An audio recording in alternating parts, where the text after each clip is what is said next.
Salam à tous, Baruch Hashem, Ashkenu Matov Chalkenu. Donc, on a le souhait de reprendre l'écouter Moharan, Torah Vav du l'écouter Moharan. Et on a vu ensemble, Baruch Hashem, donc cette Torah qui est liée au mois de Elul, comment faire Teshuvah. Rabbi Nachman nous dit que l'essentiel de la Teshuvah, eh ben, c'est de diminuer son kavod pour faire grandir le kavod d'Hachem et qu'on peut y arriver qu'en faisant Teshuvah. C'est ça, Teshuvah, c'est revenir vers Hachem. Pour revenir vers Hachem, il faut enlever son kavod, il faut enlever son honneur, il faut enlever son ego pour laisser place au kavod d'Akadosh Baruch Hu et se connecter avec Hachem.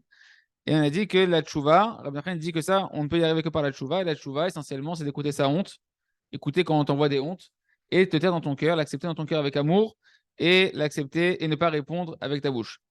On a vu quatre niveaux de honte, que ça pouvait être les hontes, c'était le cours précédent. Et on va reprendre donc là où on s'est arrêté.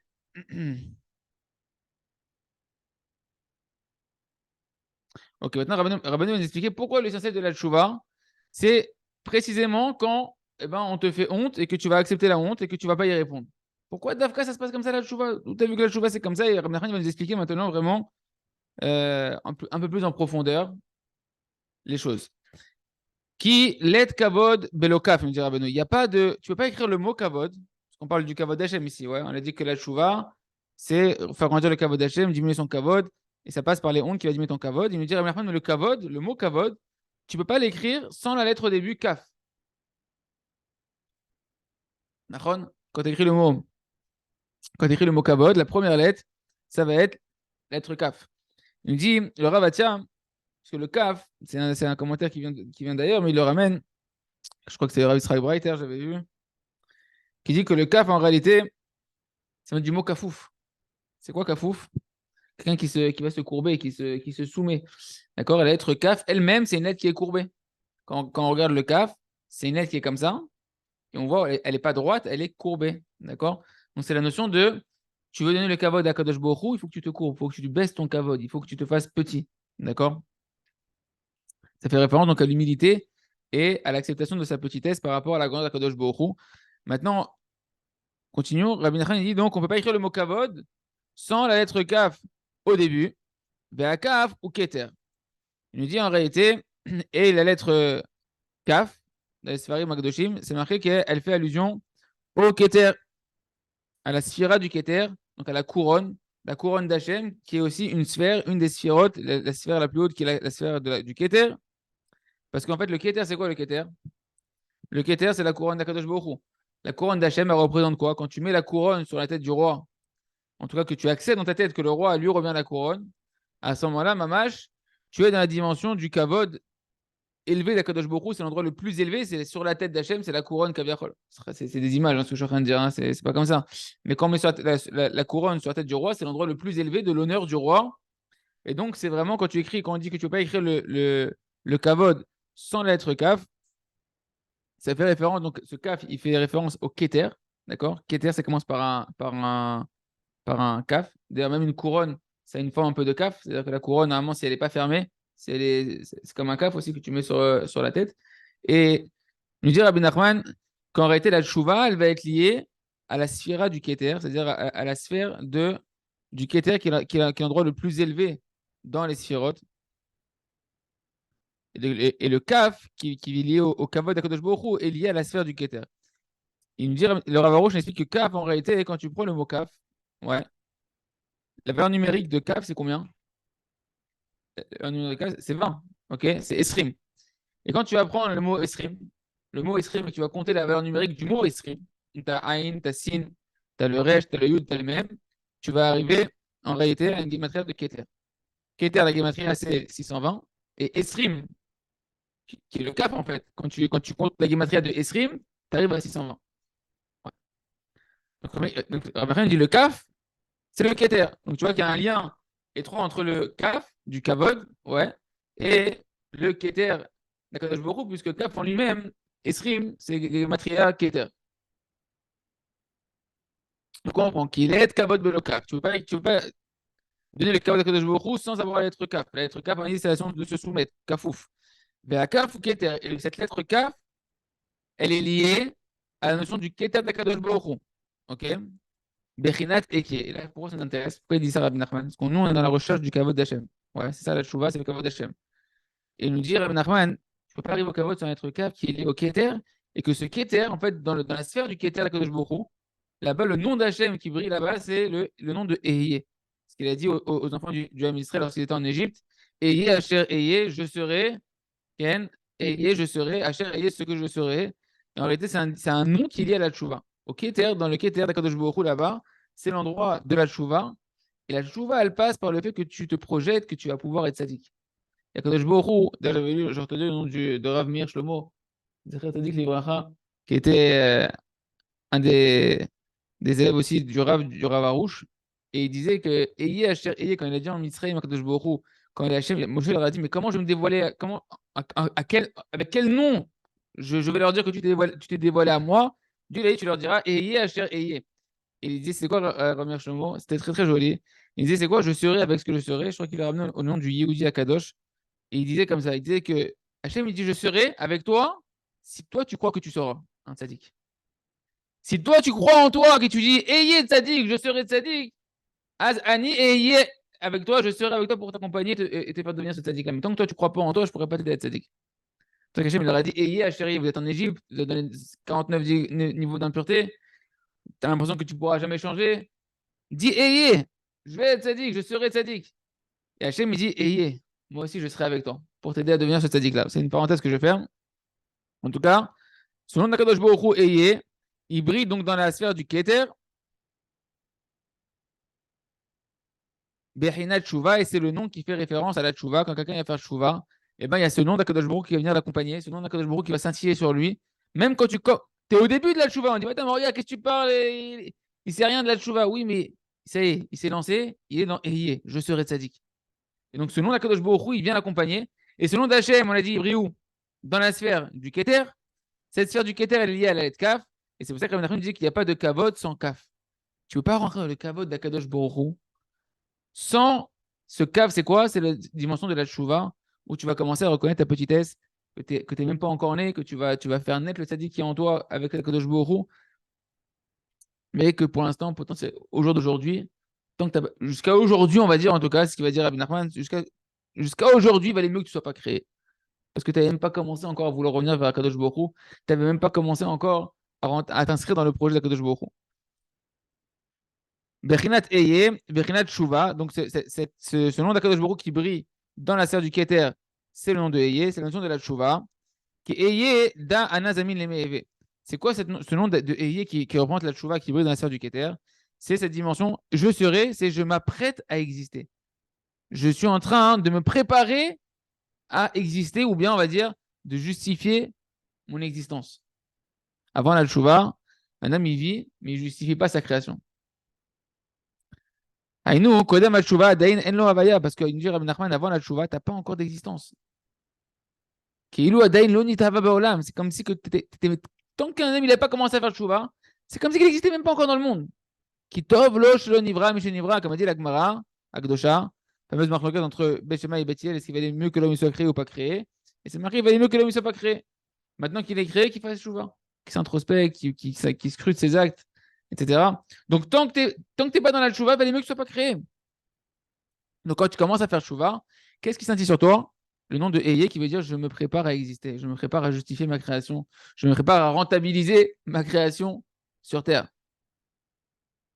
Et le Ravarouche nous explique que l'essentiel de la Chouva, c'est quoi? C'est de mériter l'humilité parfaitement, d'avoir une humilité parfaite. Que c'est que comme ça, en réalité, ce que c'est quoi le Chouva? C'est revenir vers Hachem. Tu veux revenir vers Hachem, tu veux t'inclure en Kadosh Baruch tu es obligé de rentrer dans l'humilité. Parce que l'orgueilleux, Hachem il peut pas exister, il peut pas Hachem exister. Il peut pas venir à Kadosh Baruch se dévoiler là où il y a de l'orgueil. Donc tu veux revenir vers Hachem, tu veux t'unir à Hachem, tu es obligé de. C'est ça la tchouva, ta chouva, revenir vers Hachem. Il faut casser l'orgueil et rentrer dans une humilité et atteindre une humilité parfaite. Et à ce moment-là, quand tu es dans l'humilité, tu t'inclus dans Hachem, tu fais tes chouvas, tu t'inclus dans Hachem, et là, tu as une existence. Parce que c'est qui la source de l'existence? C'est Hachem. Tant que tu n'es pas lié à Hachem, tu n'existes pas. Tu crois que tu as une existence propre, mais c'est un mensonge. Parce que la seule existence de ce monde-là, c'est la Kadosh Baruch Hu.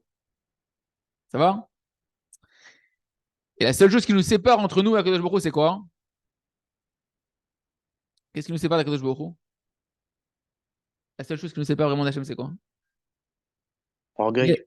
L'orgueil, Bidjouk, la gava. C'est la gava qui nous sépare d'Akadosh Baruch Hu. Donc, tant que tu as de la gava, tu ne veux pas faire tes chouvas, tu ne veux pas revenir vers Hachem, tu ne veux pas t'unir à Akadosh Baruch Hu. Donc, tu veux venir vers Hachem, il va falloir faire tes chouvas. Et tes chouvas, eh ben, ça va passer par les hontes de prendre conscience en comment avoir avec Hachem. De prendre conscience de la petitesse, comment tu as outragé le kavod d'Akadosh Baruch Hu. Ok, Uksheba, et Tatzmo. Et là, il y a un grand secret qui va donner Rabbi Nachman, mais un secret que même dans le monde religieux, quand on t'enseigne la tchouva, etc., il est caché complètement ce secret. Et il est fondamental, et en particulier en Elul, où on est en train de revenir Bitchouva encore plus que d'habitude vers Kadosh Baruch Hu. Uksheba, et Tatzmo, Velasot Tchouva, Azai, Ubrinat, Eye, Anouche, Yelo, Avaya Baolam, Ainu, Anazamin, Lemeve. C'est dans quelques-unes qu'on va dire le grand secret. Donc il dit Rabbi Nachman, et comme maintenant une personne elle vient se purifier maintenant, comme nous, on veut se purifier. Tous les jours, on veut se purifier, se rapprocher de Kadosh Baruch Hu, on veut faire teshuva. Alors, le nom de Ehyeh, il vient sur nous. Le nom de Je serai, il vient sur nous. Tu seras tzaddik, tu veux commencer à exister. Hachem va t'accompagner. C'est-à-dire quoi? Que tu commences à te préparer à avoir une existence dans ce monde-là.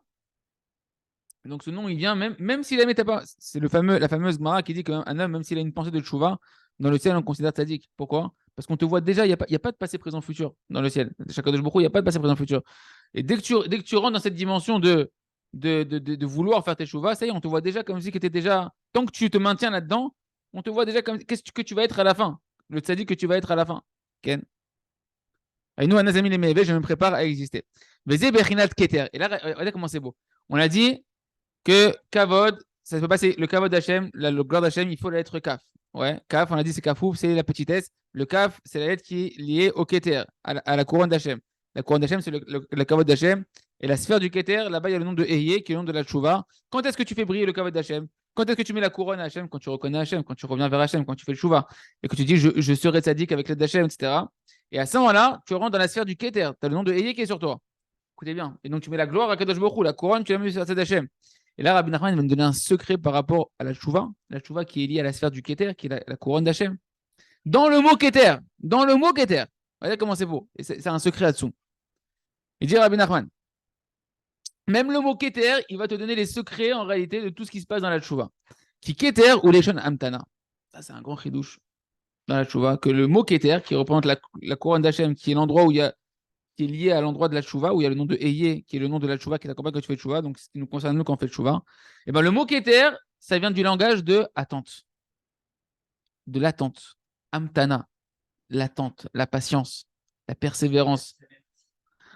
Bechina teshuva, c'est la dimension d'attente, c'est la dimension de teshuva. Donc teshuva, déjà, il te dit à Nachman, sache que intrinsèquement, la tchouva, c'est de savoir attendre. Il va falloir accepter qu'il y aura une phase d'attente. Et d'où on voit ça? Comme chez Amour, il va expliquer juste après Rabbi Nachman comment le mot Keter, dans 2-3 lignes, il va dire Rabbi Nachman, comment le mot Keter, étymologiquement, il est lié à l'attente. Abal et Taher, Messayeilo, Gemara connu de la Chouva, qui est une Gemara qui est dans le traité de Kippour, de Yoma, donc c'est Kippour, page 38-39. Là-bas, qu'est-ce que c'est marqué? Celui qui vient se purifier, on a tous entendu cette Gemara, alors, qui vient se purifier, qui vient faire tes Chouva, mais ça y est, on l'aide du ciel. Ouais. Tu viens te purifier, on va t'envoyer une aide du ciel pour faire tes chouvas. Ouais, super, je suis content, j'ai l'impression que ça va s'ouvrir, que ça y est, j'ai les ailes qui vont pousser, le petit dessert qui va se mettre sur ma tête et que les péotes, la jupe pour les femmes, et c'est fini. J'ai une aide du ciel qui va m'emporter. C'est pas ça l'aide du ciel. Si tu sais pas traduire l'aide du ciel, tu vas vite hein? Ouais, découragé ou déçu ou. Ken. À bas les termes, ça y est, non, celui qui vient se purifier, on l'aide. Et c'est quoi l'aide du ciel qu'on va lui donner, les amis? Eh bien, ça va qu'on va te donner la force de patienter, de ne pas te briser, de ne pas te décourager, de ne pas te désespérer durant tout le long moment que tu vas devoir passer avant de devenir le tzaddik que tu veux être tzaddik. On a dit, je serai tzaddik, je serai une tzaddika. Pour l'instant, j'ai des volontés, mais mes actions elles sont loin d'être conformes à un tzaddik. Il va falloir avoir de la patience, il va falloir avoir de la persévérance, de l'endurance. Et c'est ça que Kadosh Baruch Hu, l'aide que tu vas recevoir du ciel, c'est de tenir bon, de venir toujours faire des doutes. Et encore une demi-heure des doutes sur mon sujet que je veux progresser dans ma tchouva. Et encore des doutes, et encore l'Imoutora, et encore Atra Khadasha, et encore un nouveau départ, etc. etc. Et durant cette. Et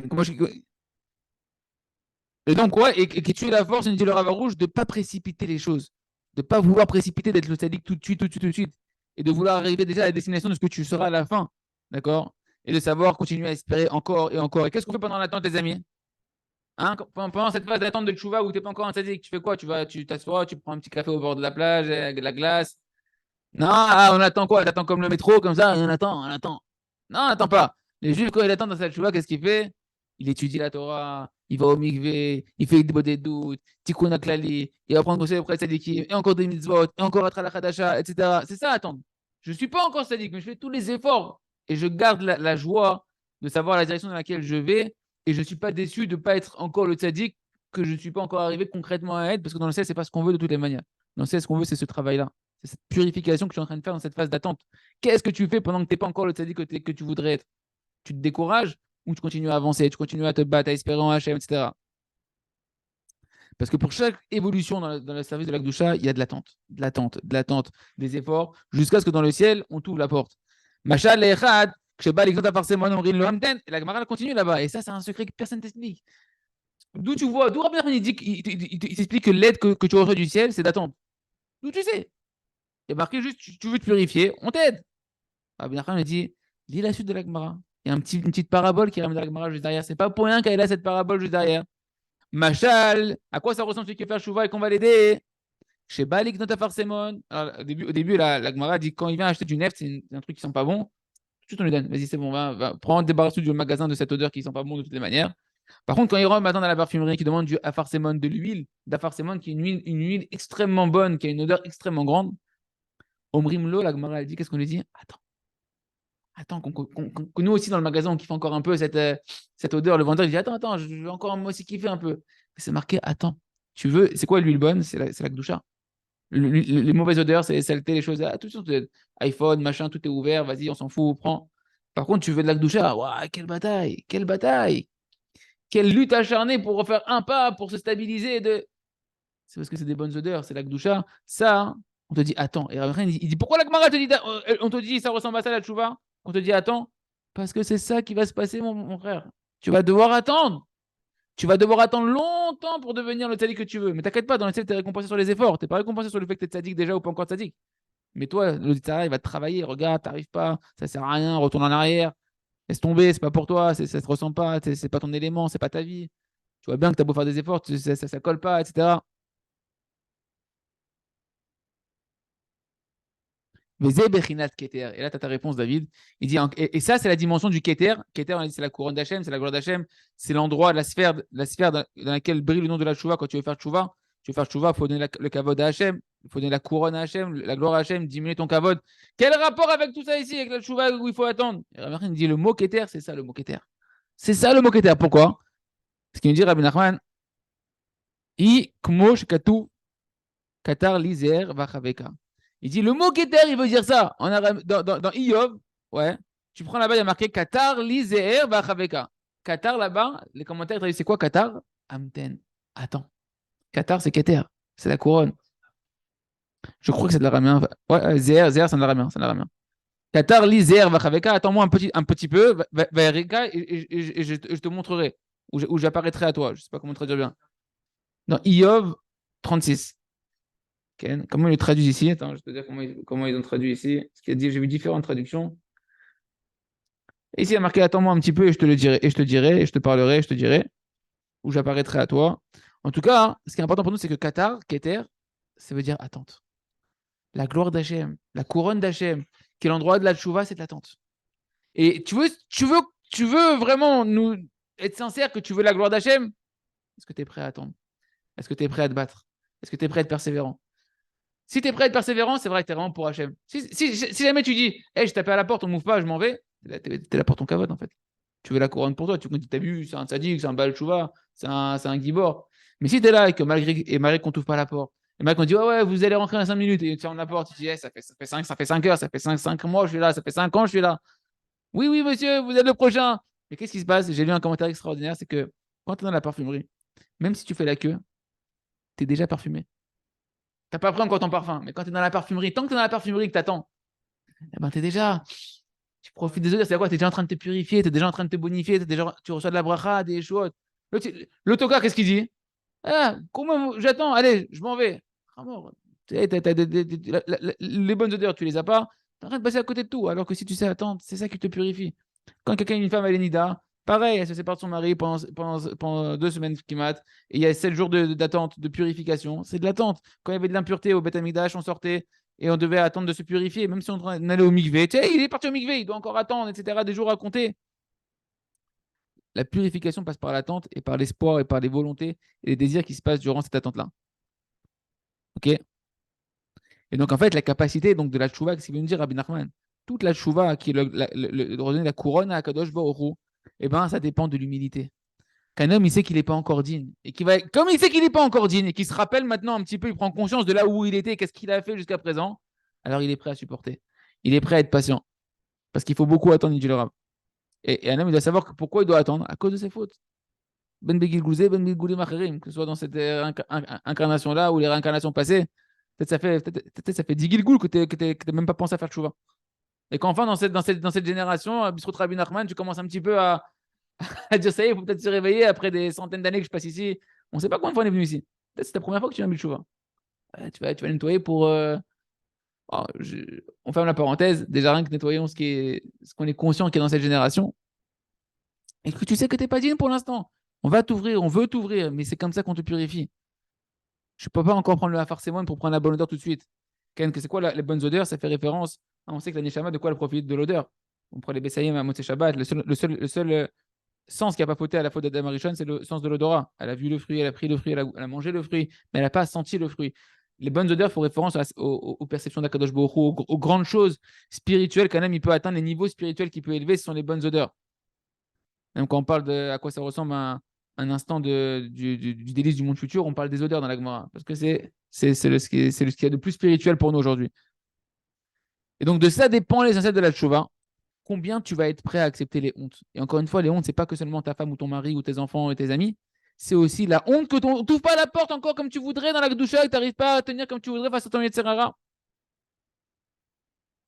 Et par le fait que maintenant, toi, tu es prêt à accepter cette honte-là, à attendre, bon, on te purifie. Et le nom de Ehiyé, je serai tzaddik, ouais, Ehiyé, Hachem dit je serai avec toi, eh ben, il t'accompagne déjà. C'est-à-dire quoi? C'est-à-dire que déjà dans le ciel, tu es considéré comme un tzaddik. Donc, c'est ça le chemin de la tchouva, savoir attendre et demander à Kadosh Baruch Hu, durant l'attente, Hachem, je t'en prie, ouvre-moi la porte, etc. Et ça s'appelle que je suis en train de diminuer mon kavod. Parce que j'apprends, je me fais petit, j'accepte ma petitesse. Un homme, il sait qu'il est sale, qu'il s'est souillé avec des avérotes, et que, c'est le temps nécessaire pour me purifier, pour me nettoyer. Et comme ça, il se nettoie. Et c'est ça l'essentiel de la tchouva et du nettoiement. Je dis, attends, mais non, moi je vais nettoyer plus vite. Non, mais pour te nettoyer, c'est comme ça. C'est sortir de ton orgueil, sortir de ton piédestal dans lequel tu croyais que tu étais. Que c'est ça la racine de toutes les fautes. Donc, quand maintenant quelqu'un vient, il te fait honte, ta femme te fait honte, ton mari te fait honte, tes enfants ils te font honte, ton ami te fait honte, etc. Et que toi maintenant tu dis, tu changes les lunettes, tu mets les lunettes de la Emouna, de la Tchouva, normal, tu dis, c'est pas lui qui parle, c'est Hachem. C'est Hachem qui m'envoie des hontes. Mais pourquoi? Parce que je dois faire Tchouva, je veux faire Tchouva et c'est comme ça que je peux faire Tchouva. Alors à ce moment-là, la personne, elle peut accepter. Elle a plus aucun problème de conflit humain parce qu'elle ne voit plus l'homme. Elle voit lui et Hachem dans cette Tchouva. Parce qu'elle va embrasser l'autre. Merci, tu me nettoies. Merci, grâce à toi. Bon, j'ai honte que c'est toi le cachage que tu vas te faire cachériser après. Mais, mais, mais merci que tu me caches, tu nettoies, quoi. Tu nettoies votre cher. Ken. Et comme ça, on peut trouver la force d'accepter, de se taire et d'accepter dans son cœur et de casser l'orgueil et de même accepter dans la joie. Ken, comme Ken, chez Roche, chez Mouchadel, et comme il parle, donc comme une personne maintenant, ça c'est la honte par rapport aux hommes, comme on l'a vu dans le cours d'hier.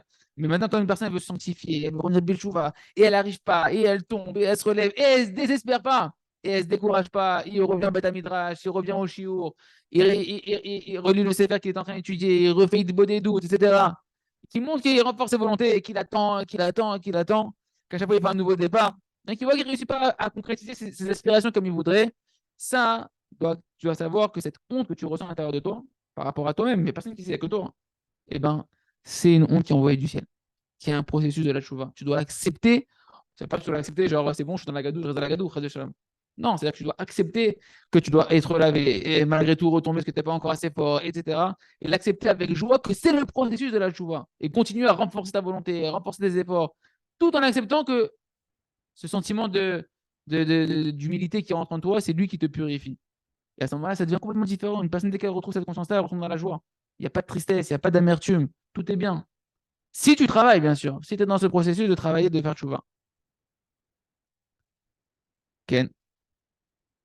Et donc, tu dois accepter avec amour que c'est comme ça qu'on est en train de réparer tes fautes.